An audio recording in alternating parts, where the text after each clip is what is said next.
Hai guys, balik lagi sama gua. GJLS baru aja ngerilis first look dari filmnya GJLS Ibuku Ibu-Ibu. Yang menurut gua tuh lucu banget ya. Dan ini tuh emang filmnya GJLS banget sih. Yang gue sendiri jadi nggak sabar buat nungguin trailernya. Yang pastinya bakal lebih banyak lagi clue buat di film GJLS ini nanti. Oke, balik lagi ke teasernya yang udah banyak banget nih ngasih kita detail-detail untuk clue film dari GJLS ini nanti. Dan detail-detail ini udah gue rangkumin nih buat kalian. Oke, buat kalian yang udah gak sabar, langsung aja kita bahas teaser dari film GJLS Ibuku Ibu-Ibu. Bapak ngerti, kalian sedih karena kehilangan ibu. Tapi udah saatnya kita tuh harus move on. Kalian bertiga gak pernah bantuin bapak ngurusin kos.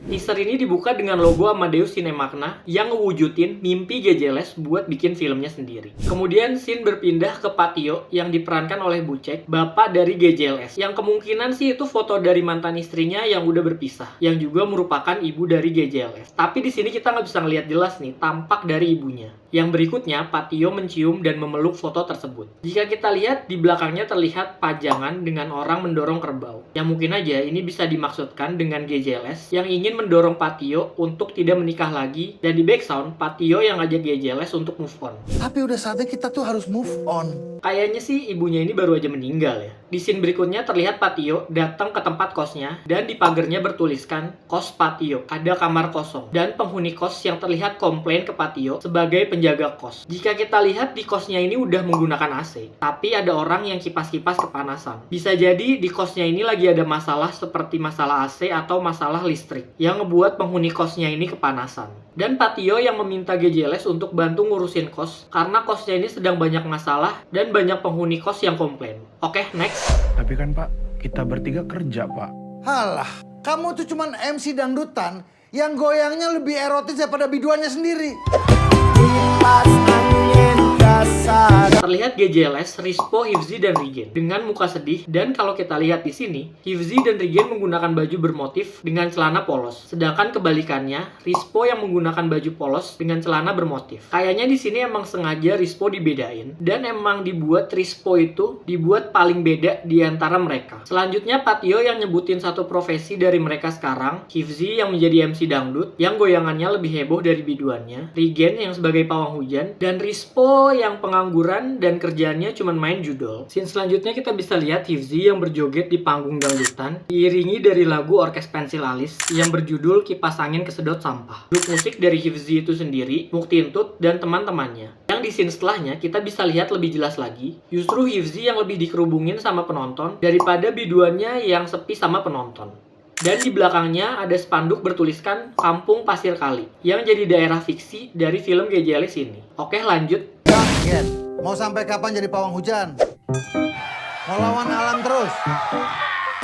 Next ada Rigen yang dipanggil Patio dengan sebutan Gen. Yang di film ini tuh mereka juga sama kayak film agak lain, di mana karakter dari GJLS semua menggunakan nama aslinya. Rispo, Hifzi, dan Rigen. Kemudian ada Rigen yang menjadi pawang hujan menggunakan mangkok dan stik kayu seperti Mbak Rara. Dengan menggunakan cincin tengkorak dan kalung-kalung agar terlihat lebih mistis. Scene berikutnya kita bisa lihat di sebelah mangkok ada cabai dan bawang putih. Yang juga menjadi mitos di masyarakat kalau misalkan cabai dan bawang putih itu untuk menolak hujan. Selanjutnya kita bisa tahu kalau Rigen dan Hifzi ini di tempat yang sama. Hifzi di panggung sebagai MC, sedangkan Rigen di sebelah panggung sebagai pawang hujan. Dan di belakang panggung terdapat banner bertuliskan pelakor, yang kepanjangan dari pengganti legislatif kotor. Dan panggung dangdutan ini diadain oleh caleg DPRD yang lagi kampanye dengan caleg bernama Kusnandar Yupianto yang bisa disingkat menjadi Kuyup, yang merupakan salah satu short film terbaik dari GJLS. Di baju panitianya kita juga bisa lihat ada tulisan hashtag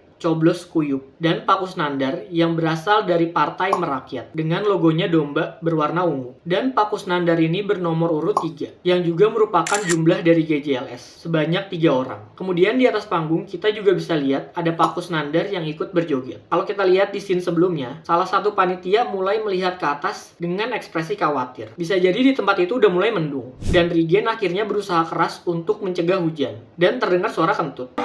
Emang nyeleneh banget sih ini film. Oke, next. Oh. Rispo, stop pakai HP-mu untuk main judi online. Itu HP Bapak. Aduh, lu bisa bisa nggak sih tahan sejam aja nggak main judi? Gua kan main judi buat bayar pinjol, Gen. Pinjol juga gara-gara judol. Itu namanya roda ekonomi kreatif yang berputar. Sekarang bagian Rispo. Di sini nih kita bisa lihat ada Rispo yang gak ngedengerin bapaknya. Yang dari tadi justru dia malah fokus sama HP-nya buat main judi online. Kemudian Patio yang ngambil HP-nya dan ngelempar keluar. Yang ternyata itu adalah HP Patio. Dan yang gue suka di sini adalah ketika Patio lari buat ngambil HP-nya, menggunakan efek fast forward yang kayaknya di film ini tuh lebih menggunakan efek komikal. Yang kemungkinan film ini tuh bisa lebih absurd lagi kayak di komik-komik. Dan setelah itu, Rispo yang jelasin roda ekonomi kreatif yang berputar, yang udah pasti nggak salah ya, namanya juga Rispo. Terlihat ekspresi ketawa dari Hifzi dan Rigen yang emang kaget sama omongan Rispo. Menurut gue bisa jadi film ini tuh bakal lebih banyak improve dari masing-masing karakternya daripada yang terlalu skrip banget. Dan yang pastinya bercandanya pun bisa lebih bercandaan GJLS banget. Oke, lanjut. Luar biasa, membuat aku nagih-nagih. Kemudian ada montage yang diiringin sama lagu Pheromone yang juga berasal dari grup musik orkes Pensil Alis. Dan di sini GJLS yang sedang clubbing, terlihat Rispo yang menggunakan jersey berwarna merah lengkap dengan kaos kaki panjang dan sepatu. Mungkin Rispo habis main bola atau main futsal, atau bisa jadi ini emang keabsurdan dari Rispo aja yang ke clubbing tapi pakai jersey bola. Dan di sebelahnya terlihat ada Rigen juga yang berjoget. Dan di belakangnya ada Hifzi yang gak ikut joget. Hifzi yang biasanya joget dangdut, tiba-tiba harus masuk ke klub. Jadi ya emang jogetannya gak masuk sama dia. Dan di sebelahnya ada Ebel yang joget dengan telanjang dada. Kayaknya sih Ebel ini tuh udah jadi pelanggan tetap di klub ini ya. Soalnya dia kelihatan enjoy banget sama jogetannya.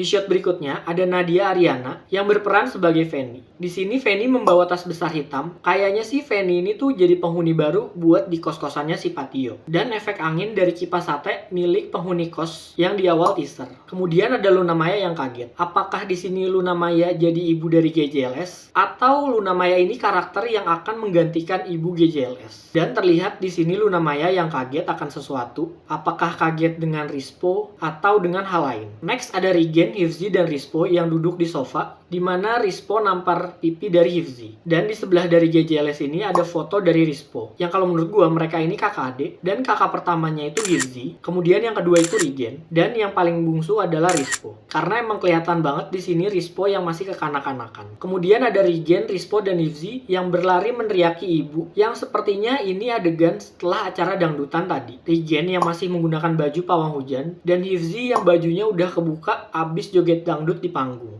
Kemudian ada logo dari GJLS dengan style yang komik berwarna biru dan kuning dengan background yang berwarna hijau. Yang kalau gue sendiri sih di sini ngerasa kayaknya warnanya ini tuh kayak podcast GJLS banget. Yang di backgroundnya juga ada gambar dari GJLS yang terlihat sedih karena ditinggal ibunya. Selanjutnya ada hashtag siap goblok. Semoga sih film ini kayak hashtagnya ya, yang bener-bener goblok tapi bisa bikin ngakak satu studio. Kita tunggu aja filmnya di tanggal 12 Juni nanti yang mulai tayang di bioskop. Oke, itu aja detail dari teaser GJLS Ibuku Ibu-Ibu. Gue sih gak sabar banget ya buat nonton filmnya. Gimana nih kalau kalian? Dan kalau misalkan kalian suka sama video ini, next gue bakal nge-breakdown trailer dari film GJLS yang kalau nanti udah keluar.